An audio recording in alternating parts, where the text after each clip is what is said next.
নমস্কার, আমি তমালিকা চলে এসেছি একটা সুন্দর ভিডিও নিয়ে। অনেক দিন পর আমি আবার চলে এসেছি একটা সুন্দর রান্নার রেসিপি নিয়ে। তো আজকে আমার বর বানাচ্ছে লাচ্ছা সিমুই, আর পুরো রান্নাটাই ও কিভাবে করেছে সেটাই তোমাদের সাথে শেয়ার করব। যদিও শুধুমাত্র এটা শেষের দিকে লেয়ারিংটাই তোমাদের জন্য রেখেছি, তাও পুরো রেসিপিটা আমি তোমাদেরকে বলে দেবো। রেসিপিটা করার জন্য মূলত প্রথমেই লাগবে একটা লাচ্ছা সিমুই। তো সেই সিমুইটাকে নিয়ে প্রথমে সেটাকে ঘিয়ে ভাজতে হবে, এবং ভাজার সময় ও একটুখানি পাউডার দুধ এবং চিনি ব্যবহার করেছে, আর সেটা ভাজার পরে এই রকম দেখতে হয়েছে। আর ওই দিকে দেখছো যে মালাইটা রেডি হয়েছে, সেটাও কিন্তু বেশ সিম্পল। সেই মালাইটা রেডি করার জন্য নিয়েছে 1.5 কেজি মানে 1.5 লিটার মতো দুধ। সেটাকে জাল করে করে একদম কমিয়ে নিয়েছে। এখানেও কিছুটা পরিমাণে গুঁড়ো দুধ এবং চিনি ব্যবহার করেছে, আর ব্যবহার করেছে 4টে মতো এলাচ। আর সেই সঙ্গে পুরো দুধটা যখন প্রায় জমে এসেছে তখন দিয়েছে সামান্য পরিমাণে কর্নফ্লাওয়ার। এবার এখানে আমরা ফ্লেভারের জন্য এলাচটাকে ব্যবহার করেছি, তোমরা চাইলে অন্য যে কোনো ফ্লেভারই অ্যাড করতে পারো, সেটা তোমাদের পছন্দ মতো। আর এখানে ড্রাই ফ্রুটসের মধ্যে আমরা আমন্ড আর কাজু আর কিশমিশটাকে ভালো করে ঘিয়ে ভেজে নিয়েছি।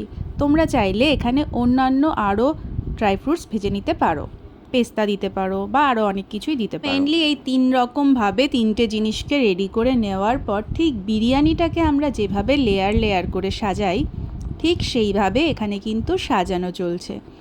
আবার তোমরা চাইলে এই যে ঘন দুধটা রেডি হয়েছে তার মধ্যেও সিমুইটাকে দিয়ে মিশিয়ে নিতে পারো, কিন্তু আমরা একটু ঝুড়ো ঝুড়ো ব্যাপারটা রাখতে চেয়েছিলাম, যাতে একটু ক্রাঞ্চি ব্যাপারও থাকে, আবার একটুখানি বেশ মিশে যাবেও ব্যাপারটা।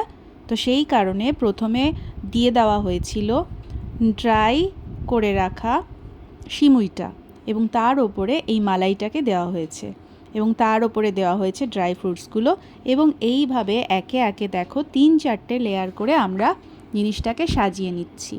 এবার আমি অনেক সময় ভিডিওতে দেখেছি যে এটা দেখতে খুব ভালো হয়, আর ফ্রিজে রাখার পরে ব্যাপারটা ভেতরের দিকের অংশটা বেশ জমে গিয়ে একটা আইসক্রিমের মতো ব্যাপার হয়, আর ওপর দিকে এবং নিচের দিকে যেখানে সিমুইটা থাকে সেটা বেশ ক্রাঞ্চি মতো ব্যাপার হয়। তো সেইভাবেই আমরা এটাকে একটা কাচের বলে সার্ভ করেছিলাম, আর একটু ঠান্ডা করার পর সারা রাতের জন্য রেখে দিয়েছিলাম ফ্রিজে। আর ফ্রিজ থেকে বার করার পর এটা কেমন হয়েছিল সেটা অবশ্যই আমি তোমাদেরকে দেখাবো। তো এইভাবে পুরো লেয়ার করে করে একটার পর একটা লেয়ার সাজিয়ে পুরো জিনিসটাকে রেডি করা হয়েছিল। দেখো কতটা সুন্দর লাগছে আর ভীষণ লোভনীয় হয়েছিল। তো ফাইনাল লুক ছিল এই রকম। সাজানোর পর এটা দেখতে খুব সুন্দর হয়েছিল।